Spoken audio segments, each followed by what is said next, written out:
Jesus was God, you'd think that it would have been made crystal clear. Absolutely did not say about himself was that he was God. Are they right? Have Christians been fooling themselves for more than 2,000 years?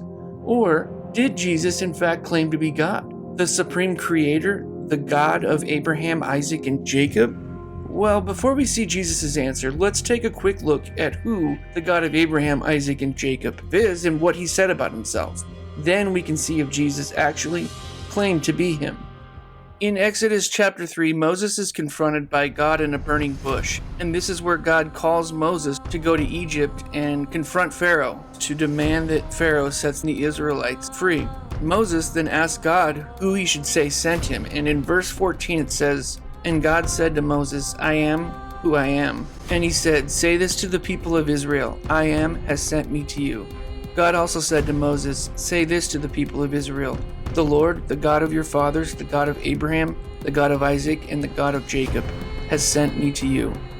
This is my name forever, and thus I am to be remembered throughout all generations."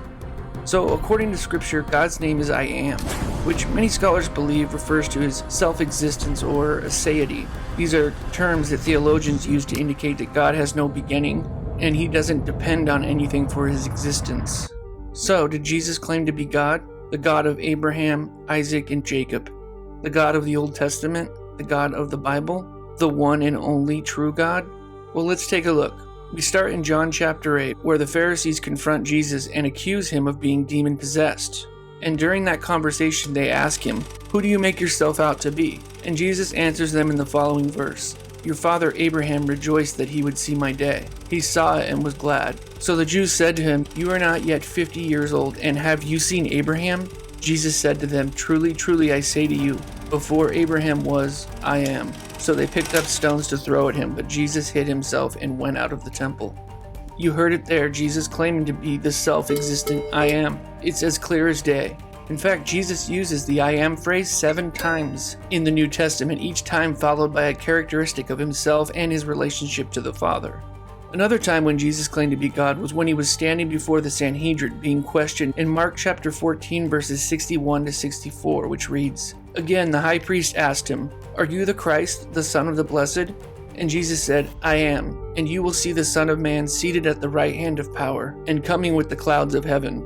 And the high priest tore his garments and said, 'What further witness do you need?